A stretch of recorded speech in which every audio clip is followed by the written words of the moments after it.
You ever wonder how your finances stack up? Knowing your net worth is a super helpful tool. It's not about keeping up with the Joneses or anything like that. It's really about tracking your own progress and getting a clear picture of where you stand. So today, we're going to break down the average net worth, and by the end of this, you'll have a playbook to help grow your own.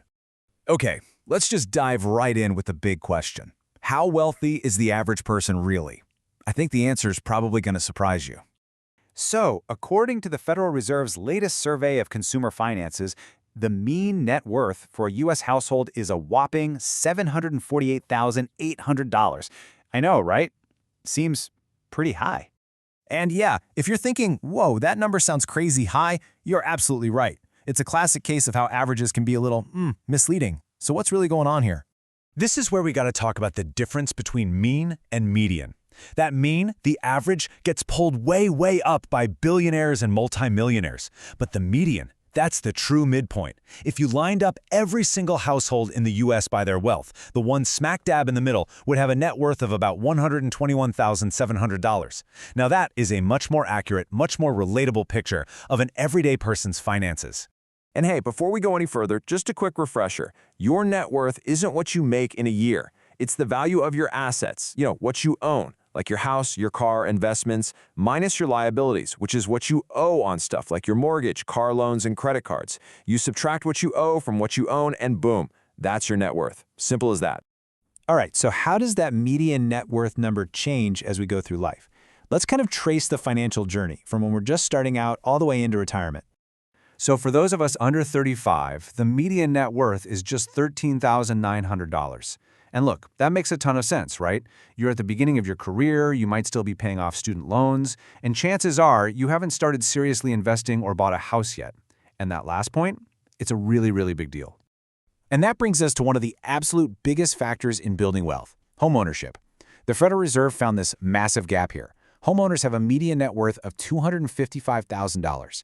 For renters, it's just $6,300. I mean, it's just a stark reminder of how powerful owning an appreciating asset can really be. Okay, so back to our financial lifetime. As people get into their peak earning years, the net worth really starts to jump. From 35 to 44, it leaps to over $91,000. And then it keeps climbing, to over $168,000 for the 45 to 54 group as careers advance and those mortgages get paid down. Now, this whole financial journey peaks for people aged 65 to 74 at $266,400.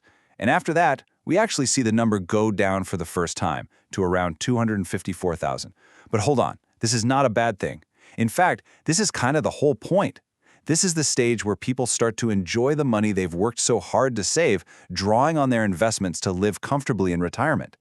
So while tracking your net worth is super useful, it doesn't actually tell you if you're financially independent. The big number at the bottom line isn't the only thing that matters, not by a long shot. Okay, so here's the crucial point. Picture this. Someone could have a net worth of $10 million.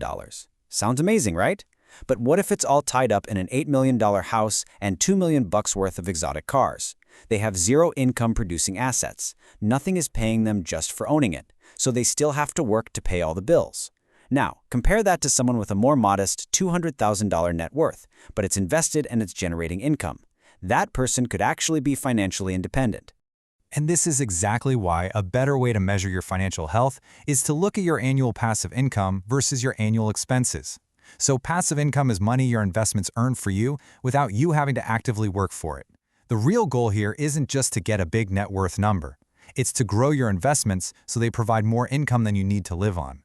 That right there is the definition of financial freedom. So how do you get there? I mean, how do you actually build that wealth and that passive income? Well, here is a really simple 5-step playbook.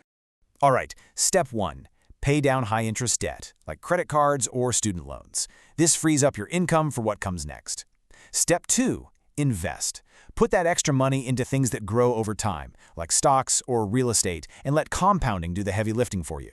Step 3. Decrease your expenses. Find powerful ways to save so you have even more to invest. Step 4. Increase your income. Maybe that's a side gig or a new skill. And finally, and this one is maybe the most important, be patient.